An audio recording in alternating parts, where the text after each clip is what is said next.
Vamos a calcular el campo creado por un anillo cargado con una carga que vamos a suponer que tendría una densidad lineal de carga lambda igual a toda la carga dividido por la longitud del anillo, 2 pi, vamos a llamar a al radio, o sea que el radio del anillo es este, a. Para calcularlo lo que vamos a hacer es tomar elemento diferencial de longitud y por lo tanto elemento diferencial de carga. Este, por ejemplo, elemento diferencial de carga.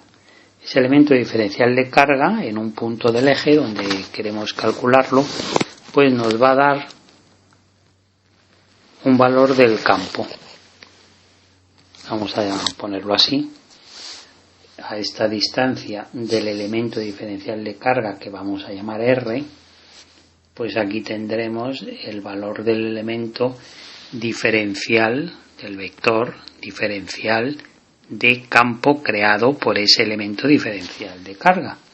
Claro, pensemos que como lo queremos hallar la suma de los infinitos vectores, hay que proyectar, pero claro, siempre habrá un elemento simétrico con el que hemos considerado. El elemento simétrico nos dará otro vector que al proyectar va a anularse la componente vertical. O sea que si nosotros tenemos así esta situación, para el otro elemento diferencial de carga aquí, y proyectáramos sobre el eje X, este es el eje X, entonces al proyectar los dos nos va a dar la misma componente, que se irán sumando todas, la misma componente según el eje X, pero la componente según el eje Y pues se va a anular por simetría. O sea que ya podemos decir una cosa, y es que la componente Y va a ser 0, porque siempre lo anulará su elemento simétrico, mientras que la componente X va a ser la única que nos va a dar valor de campo. O sea, vamos a apuntar este razonamiento EI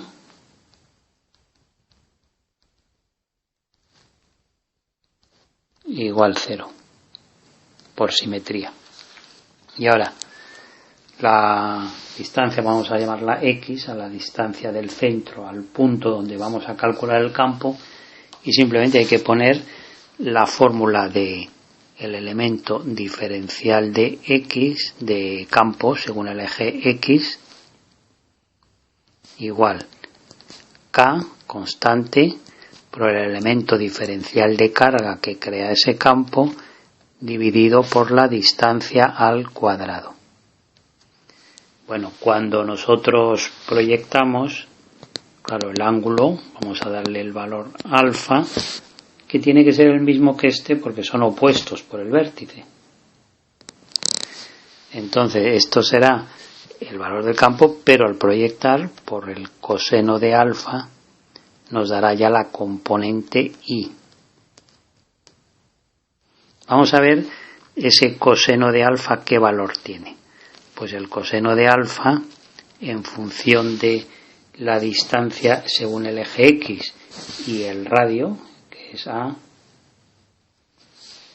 radio, y la hipotenusa que es R, pues lo que vamos a tener va a ser cateto contiguo X entre hipotenusa que es R. Y también nos interesa poner la R con el teorema de Pitágoras en el triángulo rectángulo, porque los 90 grados son estos. R al cuadrado es igual al radio al cuadrado más la distancia según el eje X al cuadrado. Podemos poner R como al cuadrado más x al cuadrado elevado a 1/2. Pues todo esto lo vamos a sustituir en la expresión de diferencial de campo. La k, pongo primero el coseno, x entre r,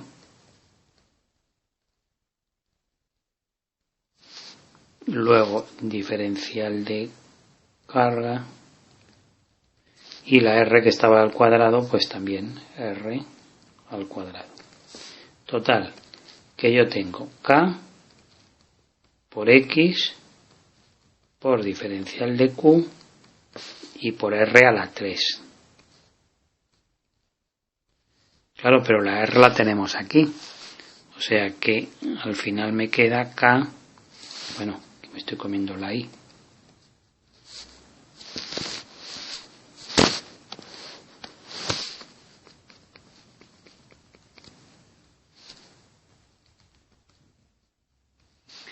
Pues decimos que queda la k por la x por la diferencial de carga y la r al cubo, si sustituimos por esta, al cuadrado más x al cuadrado elevado a la 3/2. Bueno, esto es la diferencial. Y si quiero calcular la componente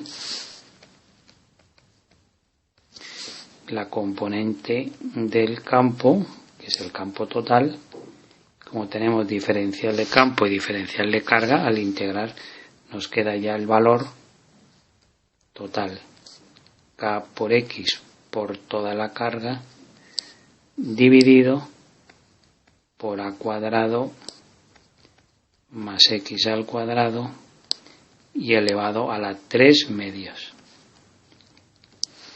Bueno, esta sería la primera fórmula. Bueno, por la i.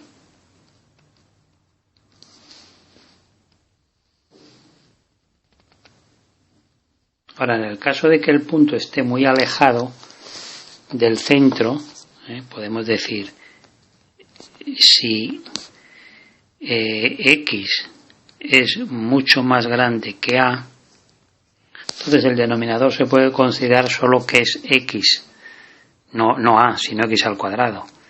Entonces el campo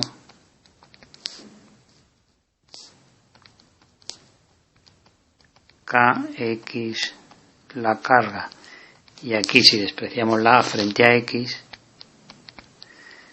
pues va a ser x a la 3, que simplificado pues nos queda una expresión, pero solo para puntos muy alejados, de e